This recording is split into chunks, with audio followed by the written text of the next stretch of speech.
Decades of honorable service have defined your life as a Roman senator, with your family's legacy stretching back centuries. Tonight, you possess a golden invitation to dine with Emperor Caligula himself, a commendation that should fill you with pride. Yet, as you ascend the marble steps of the Palatine Hill Palace, dread twists your insides. Guards at the entrance avert their eyes, their silence hanging heavily with unspoken warnings. The air is thick with costly incense, failing to mask an undercurrent of sharp, suffocating fear. Upon entering the grand hall, a tense silence greets you. Rome's elite, senators, their wives, wealthy merchants, and military commanders stand in hushed clusters, apprehension marking their faces. Footsteps echo through the corridor, paired with a manic laugh that chills your blood. Emperor Caligula arrives, draped in silk that shines like molten gold, his eyes alight with feverish intensity. "My dear friends," he declares, his voice ricocheting off the marble walls, "tonight we'll test who among you truly loves your emperor. Tonight, we'll see how far your loyalty extends." The revelry that unfolds shatters every boundary of Roman honor, transforming the sacred halls of power into a stage for the emperor's darkest desires. This is the tale of how one man's madness poisoned an empire, turning absolute power into absolute corruption. As stories of survival and suffering emerge, you are plunged into the hidden depths of an emperor's depravity. To grasp how Caligula turned his palace into a den of depravity and psychological torment, we must understand his rise to power. Born as Gaius Julius Caesar Augustus Germanicus in 12 CE, Caligula earned his nickname, Caligula or Little Boots, as a child, charming legions while accompanying his father Germanicus on military campaigns in miniature soldiers' gear. But for an imperial child, innocence was a myth. By age 7, he had witnessed his father's mysterious death, possibly poisoned by Emperor Tiberius. His mother, Agrippina the Elder, and his brothers vanished into exile and imprisonment, victims of imperial paranoia. Caligula learned early that weakness meant doom, trust a fatal luxury. He mastered deception, appearing harmless as his family evaporated around him, fueling a future obsession to dominate those reflecting the power structures that haunted his youth. Tiberius's death in 37 CE saw Rome welcoming 24-year-old Caligula as the emperor with genuine hope.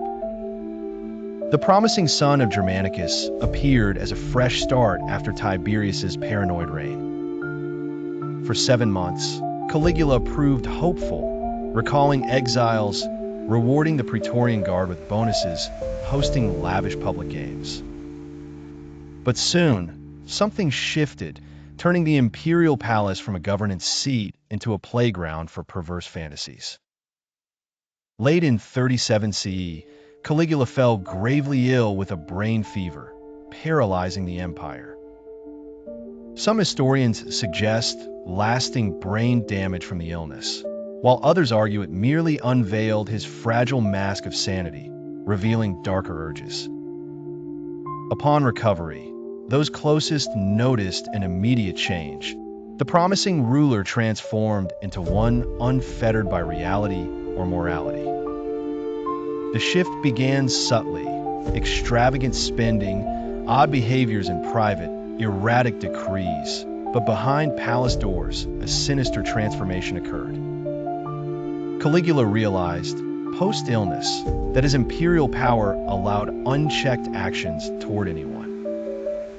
Palace staff became initial victims, particularly young male slaves, subjected to bizarre sexual demands, acts defying Roman dignity. Female servants suffered profoundly. Ancient records cautiously recount Caligula's nightly palace prowls, targeting women at random for domination, enforcing absolute control. In ancient Rome, Caligula's palace held unspeakable horrors beyond the vile abuses of power, a deliberate dismantling of societal norms through sexual subjugation. Caligula wielded sex as a tool to shred the foundations of the Roman social hierarchy, targeting the empire's elite with psychological devastation more potent than torture. At Caligula's notorious dinner parties, what began as civilized gatherings quickly devolved into macabre orgies. The emperor's requests were light, almost playful, as if inquiring about a trivial matter. "Senator Lucius, your wife's grace intrigues me. Imagine her kneeling before me." The senator, paralyzed by the potent threat of his family's gruesome demise, would watch as his wife faced coercion, often within the sight of their children. The psychological destruction waged by Caligula led to the fracture of marriages and the deep scarring of children, transforming Rome's nobility into instruments of the emperor's depravities. His sadistic satisfaction was rooted in forcing senators into witnessing their wives' debasement, seating them with unobstructed views as acts unfolded, sometimes by Caligula himself or his proxies. Their visible anguish, rage, helplessness, humiliation seemed to energize him as profoundly as the acts of degradation. Caligula physically modified his palace on the Palatine Hill to accommodate his fantasies. Purpose-built chambers could host public sexual spectacles, equipped with circular seating for comprehensive visibility. Ancient accounts describe one chamber resembling an amphitheater, where tiered seating surrounded a central stage for orchestrated sexual dramas, employing enemies, slaves, or unsuspecting citizens while senators and their families looked on, often compelled to applause. His bedroom, rather than a private sanctuary, served as a theater of terror with viewing booths and multiple entrances, accommodating audiences eager or reluctant to witness. Reveling in being watched, Caligula converted the act of intercourse into a grand exhibition of his unbounded power. Within the palace walls, he established a highly demeaning brothel, employing the wives and daughters of disgraced senators, mandating servitude to him, his guests, or even his rank-and-file soldiers as a profound insult. Caligula's corruption seeped into Rome's sacred traditions as religious ceremonies turned to public spectacles of sexual degradation. Declaring himself divine, he forced priestesses to break sacred vows of chastity in his honor, transforming festivals into unwilling orgies involving nobles. Senate meetings devolved into depraved scenes, where senators' wives were made to perform lascivious acts amidst official assemblies. The travesty of Caligula's brief, numerous marriages lay in the humiliation of brides' families as ceremonial consummations became public displays of degradation. The emperor exercised his perversions not as mere indulgence, but as economic terrorism. He preyed upon wealthy families, demanding sexual favors from their women in trade for protection or advantage, leading to an obscene system where noble families surrendered their female relatives for survival. Caligula formalized this system with a heinous tax of sexual servitude, the length of women's detention being contingent upon their family's wealth. Resistance was met with brutal consequences: public sexual exhibitions during gladiatorial games or forced prostitution, stripping aristocratic status. It ensured deep psychological trauma for the women involved, individuals raised to cherish virtue reduced to imperial toys. Their spirits suffered immeasurably. Torn apart between their religious convictions and the atrocities they were subjected to, many women spiraled into mental collapse. Some chose death, causing their families further ruin or execution in consequence. Caligula reveled in the breakdown of resolute women, escalating their humiliation to subdue them completely, using their submission as a stark warning to others who dare defy him.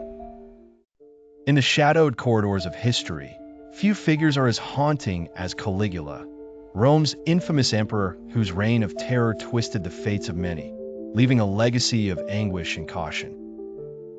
Men too suffered under his rule, their dignity stripped as they were coerced into delivering their daughters to his chambers or preparing their wives for unspeakable acts. The senators of Rome, once voices of authority and protectors of their families, found themselves complicit in their own family's destruction. Refusal meant death, a public, grisly end designed to deter any thoughts of rebellion and enforce compliance through fear. Yet, the most harrowing of Caligula's crimes were visited upon the children of Rome's elite.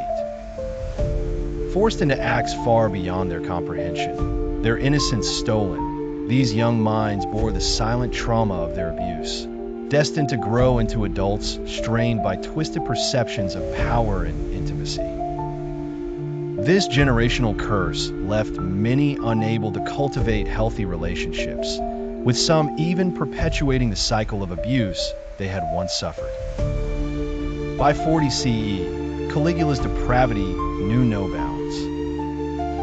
The palace, a gilded prison, became the stage for his grotesque celebrations. Days-long orgies that encompassed hundreds of individuals, spectacles that included even the animal kingdom, all serving to exhibit his unchallenged dominance. His plans to enshrine these monstrous practices as Rome's official religion shocked the foundation of the city's society, igniting the fires of conspiracy. The relentless cruelty of his reign culminated in abrupt violence on January 24th, 41 CE. Driven by more than just civic duty, the Praetorian Guards, fueled by personal vendettas over their family's degradation, carried out their clandestine justice in the palace's shadowy underground passages. Caligula's death was both an act of liberation and a testament to the desperate need for Rome's deliverance from his sadistic grasp. Emperor Claudius, inheriting not just the throne but a maelstrom of human wreckage, was faced with the monumental task of cleansing the palace steeped in grotesque history. Rooms echoing with torment, walls adorned with pornographic curses, and records kept as blackmail were an enduring testament to Caligula's reign of horror. Claudius prioritized the facade of stability over justice. The scars remained hidden, subsumed by Rome's rigid honor culture, which forbade victims' tales of woe. For the sufferers of Caligula's tyranny, justice was elusive. Women bore the unjust blame for allure, while men were shamed by their impotence in battle against horrific abuses. Children carried silent legacies of trauma, diffusing its insidious reach into the future. Historians, cornered by societal taboos, spoke only in riddles and veiled references, obscuring the horrors that should have been laid bare. Caligula's brief but brutal rule left indelible marks, reshaping societal norms and perpetuating dysfunctional paradigms of power and sexuality among the survivors. Subsequent emperors learned well from his methods, finding in sexual dominance a powerful tool for controlling the masses. Today, the ruins on Palatine Hill are silent sentinels to these atrocities. Beneath marble floors lie the chambers of suffering, while the labyrinths below hold whispered secrets of terror and trauma. In the stories not recorded in history books, the senator's wife who chose death over dishonor, the boy who witnessed his mother's torment, or the matron stripped of dignity and turned into a pawn, their erased narratives linger in Rome's stones, casting long shadows over history's supposed grandeur. Caligula's dominion was short-lived, yet its effects rippled across centuries. A tyrant's monster, sexual exploitation, was fully realized, weaponizing intimacy itself to grind into dust even the greatest of civilizations. His legacy is not a testament of achievement, but a chilling reminder of the depths of human cruelty, warping Rome forever. It serves as a stark warning of the devastation wrought when power is left unchecked in the hands of tyranny, a lesson echoed through tumultuous ages and, sadly, one still relevant today.